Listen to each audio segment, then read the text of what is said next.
Welcome into the ProtoPod, the podcast for engineers, innovators, entrepreneurs, and trailblazers shaping the future. Here, we dive into the cutting-edge worlds of prototyping, aerospace, rapid manufacturing, high-velocity mass customization, and beyond. I'm your host, Jordan Rose. Today, we're joined by Alastair Trower, Director of Business Development at Enginuity Inc., a Halifax-based firm known for turning bold engineering ideas into real-world solutions. Alf brings a storyteller's touch to complex tech, bridging the gap between engineering teams and business impact. With roots in both the creative and technical worlds, he's helped drive Enginuity's growth across industries like marine, defense, and advanced manufacturing. Let's jump into it. Hey Alf, welcome on the podcast. I'm really excited to chat with you today. You're the business development director of business development, I should say, at Enginuity Inc. in Halifax, Nova Scotia. So you're local to us, and I know that Enginuity is a unique business model in the engineering and product development space, and kind of separates you guys from the rest of the industry.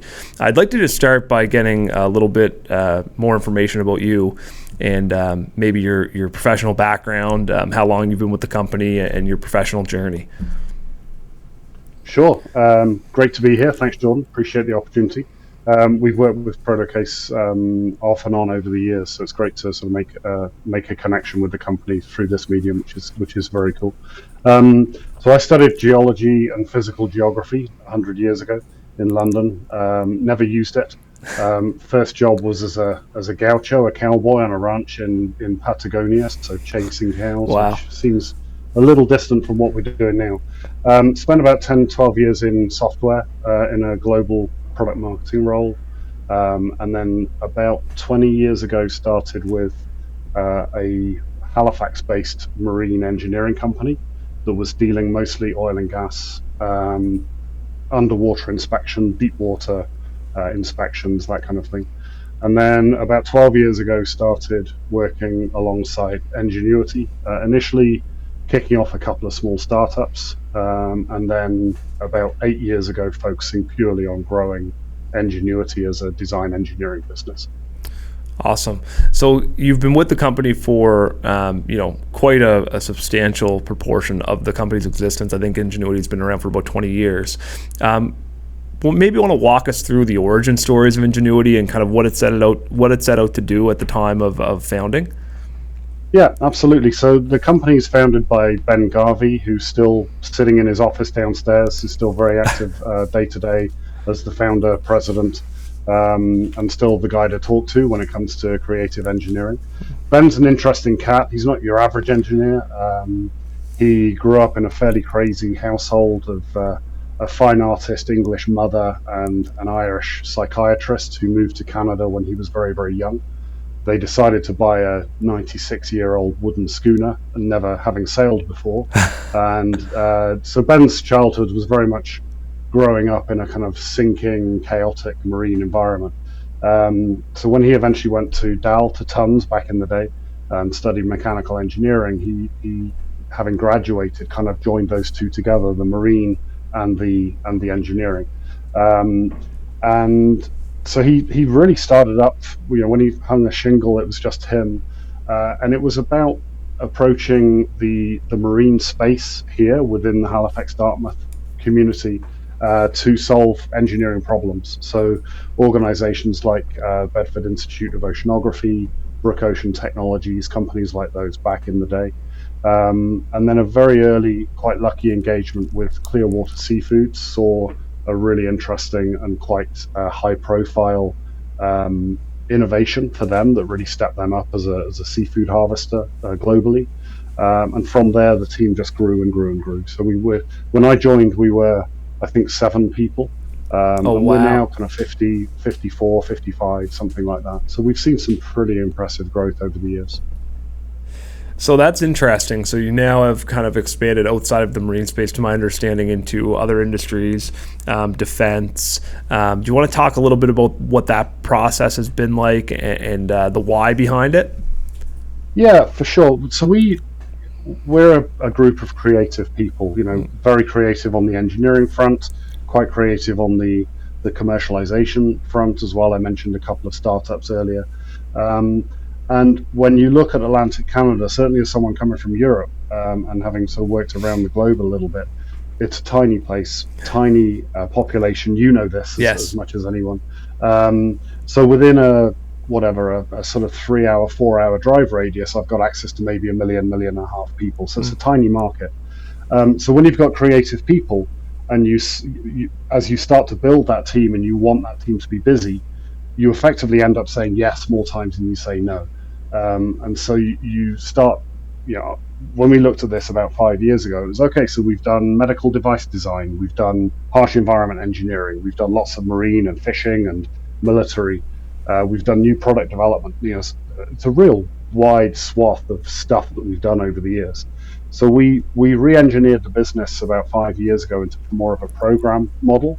And that process was, again, quite creative. It was kind of a throw everything up in the air and see where they land. And the project's success that we'd had over the years really landed into four or five key areas, and they became the programs. So that gave us the ability to message the company's abilities a little more, in a more refined manner, if you like. So as it stands right now, we have aerospace defense as a self-standing program, Industry 4.0, smart manufacturing as a program, product development as a program, and industrial and marine. And then the one in the middle is what we call discovery, which is really the catch-all for new ideas. So when we get the call, someone phones us or walks in or drops us an email and says, I've got a problem, I just can't really define it yet. I haven't had the ability to take the time to write a statement of work or write a technical specification. Can you help? Then we put that into our discovery program, which is very much about creatively unlocking what it is the client's trying to achieve. Yeah, so that makes a lot of sense. You've kind of separated into various disciplines. I would imagine to specialize on the technical front, but I would also imagine that there is some commonality in what I would term the pain that you're solving for those customers across industries. Can you maybe describe what it is that separates you guys, and what pain can you uniquely solve for your customers, regardless of whether they're in aerospace and defense or med tech or, manufacturing? Like what pain are you resolving for them? The pain is typically challenge based. So we start the questioning with, what is it you're trying to achieve? From a manufacturing perspective, what's frustrating you on a daily basis? What are you not getting to that we can potentially help with? So really understanding at the human level, what is the person we're talking to? What are they trying to achieve? What would mean a step forward for them? What means success to them? Sometimes that's very easy. It's I've got a budget, I've got to solve this problem, here's my technical specification, go. Other times it's a founder with an idea for a new whiz-bang gadget, whatever that is. And they know what they want to achieve, but they just don't know how to get there. So it's very much about unlocking what that challenge looks like, and then wrapping the right engineering skills in a virtual team around that founder, that team, that company, to move them in the right direction. Interesting. So I would imagine, given that the variety of technical challenges is broad, and you have a fairly large team, that organizing those individuals to be effective for satisfying the customer's unique challenge, is an important factor. Can you maybe explain how you guys maybe create a culture of that innovation to carry on the creative juices that founded the company and have really seen it take off? Yeah, and if we look back at ourselves and look at where are the real struggles in the business, it is maintaining that culture as we grow. It is that ability to, number one, be curious, and we want curious people. We want people asking lots of questions. We want people digging one step further. The way I'd describe it is, get off the first page of Google, go deeper, ask more questions, understand more of the client challenge, understand more of what is the supply chain capable of producing. there's no point us inventing something if an adequate solution is already sitting on the shelf, even if that's a sub-assembly or a component. But understanding that supply chain, that's a really important part of the process. The other piece is, hardware is hard. And if you're a chemist who wants to commercialize a new chemically based product, if you're a ship manager that you're trying to maintain an asset at sea and maintain its billability, those challenges that get thrown at you on a daily basis are very, very, very tough to solve. And so we have to be as responsive as we can to accommodate that and to support those kinds of clients. So the structure in a team is typically we will have a program manager who understands the industrial segment that the client is sitting in. They speak the right language. So, it takes a different type of management to be fast and loose working with a clinician to develop a medical device in the very early stages than it does working with, say, a large aerospace defense prime that have a very defined way of working. Different mindset, different project management approach, different approach to solving problems and asking questions. So that's the first piece of it. The second piece is very strong technical leadership. So someone who at the engineering level understands fundamentally what the client is trying to achieve, and then is able to dissect and pull together the right skills that are required to solve that problem at the right time. So a project team here can be, as small as 2 people to 8 or 10 or 15 people during the life of a project, but those people will be dropping in and out as their skills are required or not required as the project unfolds. So that kind of leads directly into the next thing I wanted to ask you about, again, in light of the fact that these challenges are difficult and multidisciplinary. You alluded to there the fact that people kind of dropping in and out, so resource allocation being kind of shifted amongst things, and that's really what I wanted to ask is, a big topic on this show that we talk about. ProtoCase, we are pioneers in what we call high velocity mass custom manufacturing. So it's all about removing latencies.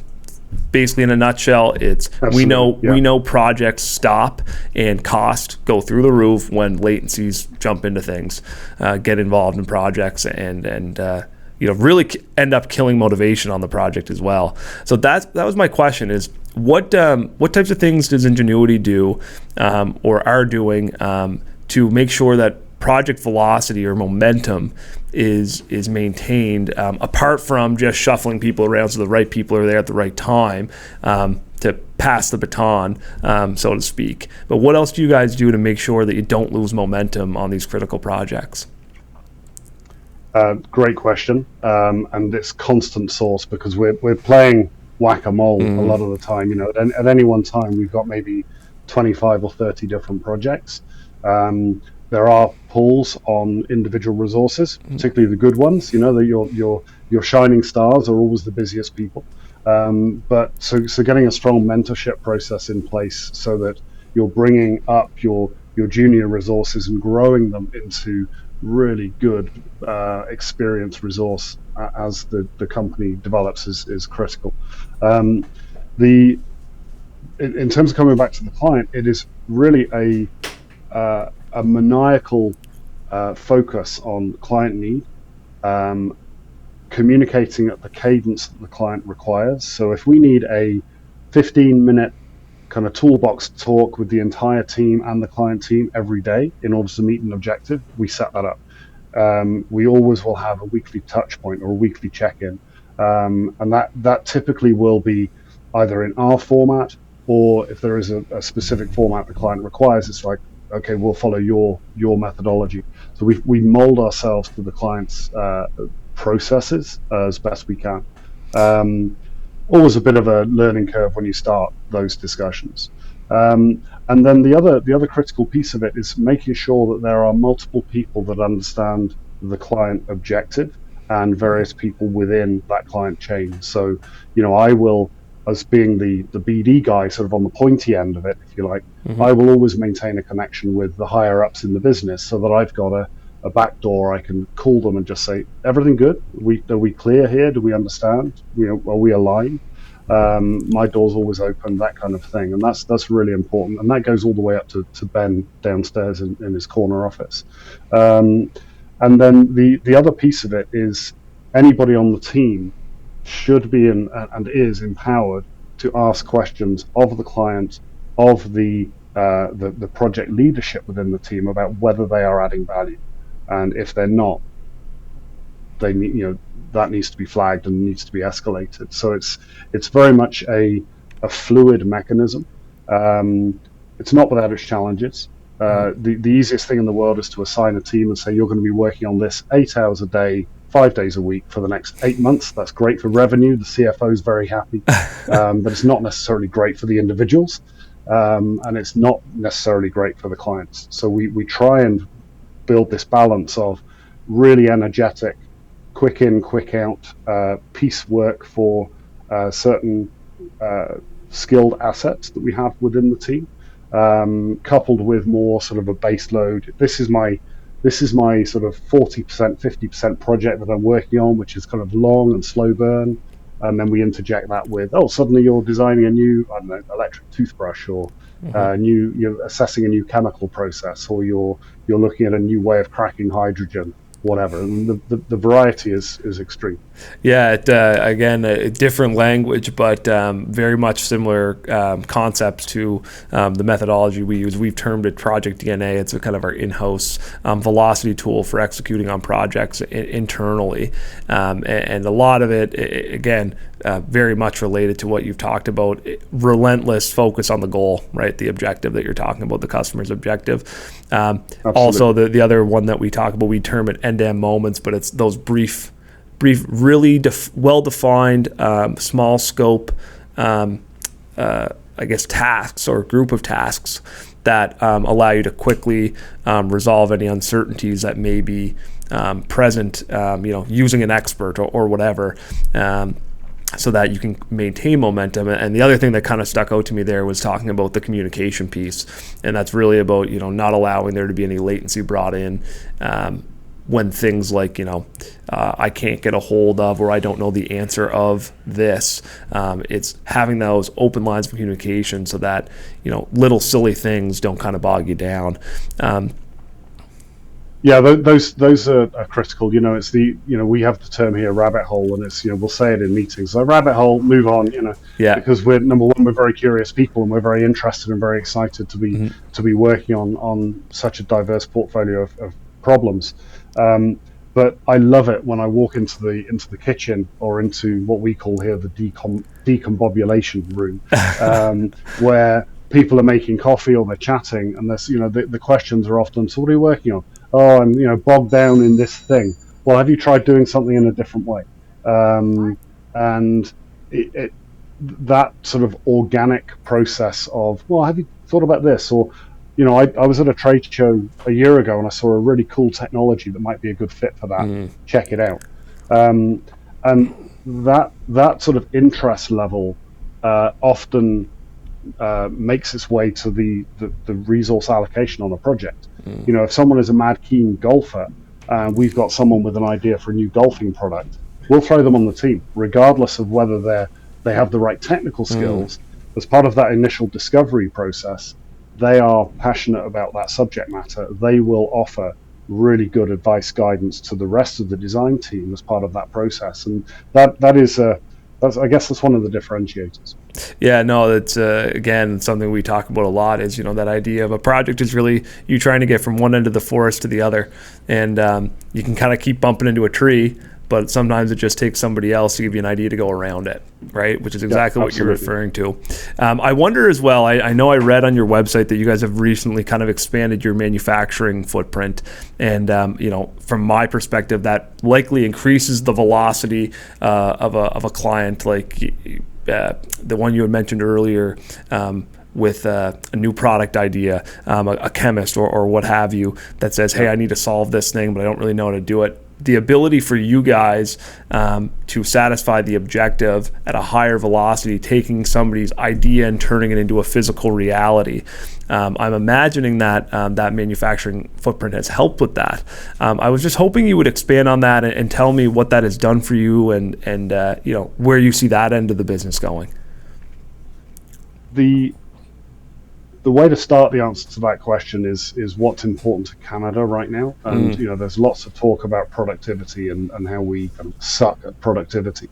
And we've taken that very much to heart. We've got to get better, as a company, as a region, as a country, in producing more stuff. There's plenty of innovation. There's loads of IP generation going on at the university level, at the college level. We work very hard in terms of mentoring and coaching and identifying those brightest ideas and accelerating them out of the academic environment into the commercial environment. So that's a very important sort of part of our ethos. We want the best ideas to be coming in here rather than going south of the border, going to Europe, going to China. So that's sort of a very important piece of it. Secondly, when you look at an entrepreneur, particularly on the product development side of what we do, you take an entrepreneur, they are a specialist in their arena. They may be a chemist. Really good example, company locally called Fresher Technologies. They developed what I would call a goop, that when you apply that goop to food packaging material, it makes the fresh fish or meat that you're in contact with more shelf stable for longer. They get, I think, a 40% improvement in shelf stability. That's massive for food waste. It's massive for consumer confidence. It's massive for a bunch of different reasons. So as part of their process, they develop the goop and they work out how they do that. Where they engage with us is, we're now exploring how we apply that product to a substrate. We're doing it currently in sort of postage stamp size tokens, and we're doing our testing that way. We're progressing in the lab to the letter or piece of paper sized token that we can use for testing. But when we want to get that into commercial reality, we've got to start providing that to a client, a potential client, in a 50-meter roll. How do we get there? So we work with them understanding that scaling to start with, and then ultimately designing what I would call a pre-pilot production machine for them that we designed, built, had in our assembly space downstairs, commissioned, went through factory acceptance testing, had them come in, qualify it, and then eventually moved it into their facility over in Dartmouth. So they're now using that machine to understand how they can optimize their production process, but also produce so that they can sell or get clients on the hook, knowing full well that pre-pilot machine will look very different in 12 months. It's designed for variability, it's designed for adjustment and all of those things, but it's very much a case of we need to understand how we're going to produce our thing.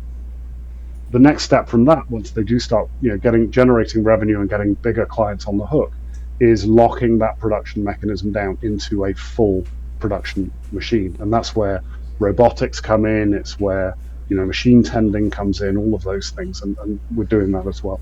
The other piece of the puzzle is we took on an extra 12,000 square feet last year, and we now have that as a bigger integration space. So when we're going through product development and product designs for people, we can actually prototype the manufacturing itself. So we've got a line downstairs that is capable of producing 500 units per month if you put 5 people on it.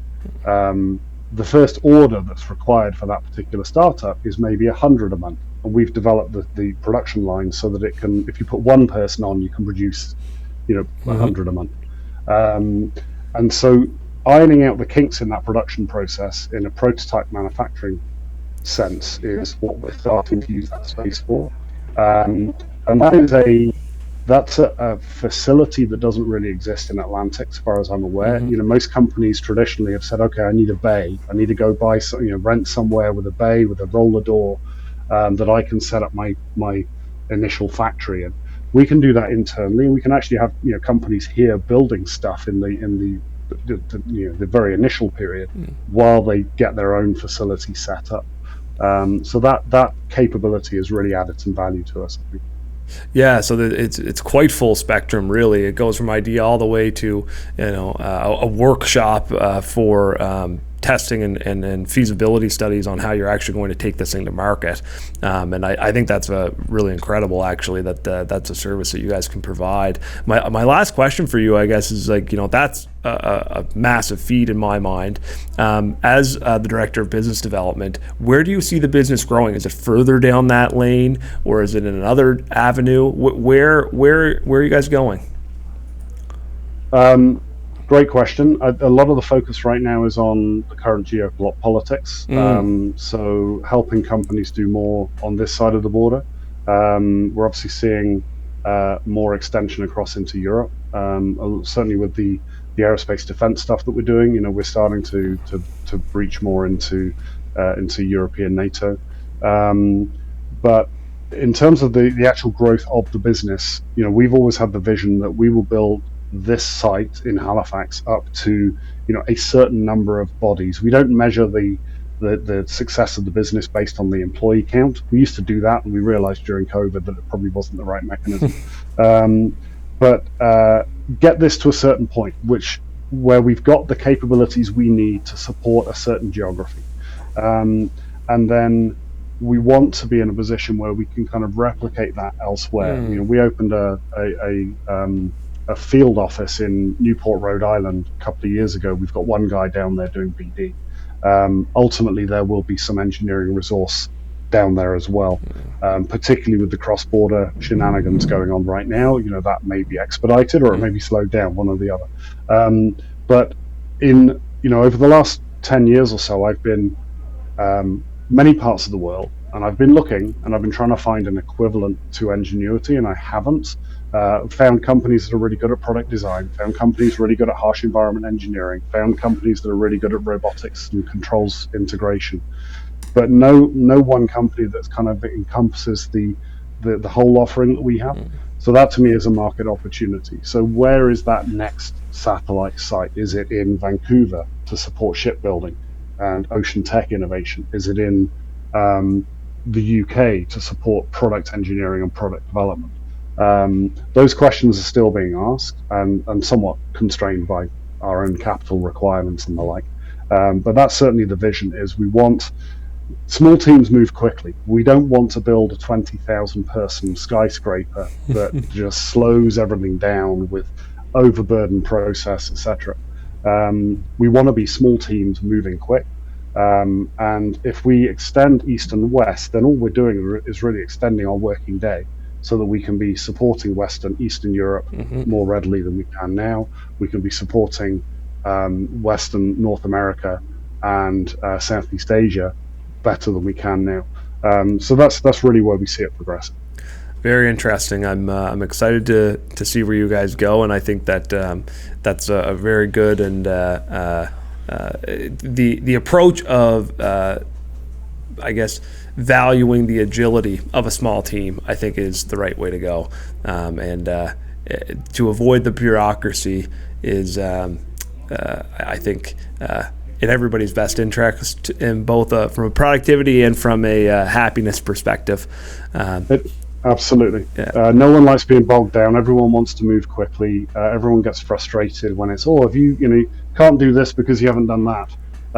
Where the client just wants to see a result, and it's getting that right balance of having enough process to be effective and efficient and be delivering results, as opposed to we can't do that until we've jumped through these 15 gates and 83 people have got to put a signature on a piece of paper and all of that caper. We do not want to build that, and we've been fairly adamant about that as we've built the company. Yeah, I couldn't agree more, and I couldn't have said it better myself. So on that note, I'll close it up. I did want to ask you though, if anybody was listening to this and they maybe were looking to find out more about Enginuity or wanted to work with you, where would they find you guys? So the website URL is enginuityinc.ca. We couldn't get enginuity.com. We can try. But enginuityinc.ca. We're very active on LinkedIn, so follow us there for sure. This is the motto, and we live by it. It causes a little stir in certain geographies, but most people get the message. But yeah, reach out to me. Personal email address is alastair@enginuityinc.ca, and love to have the chat. Love it. Thank you, Alf, so much for coming on. And until next time, bye-bye. Sounds good. Thanks, Jordan. Appreciate the time.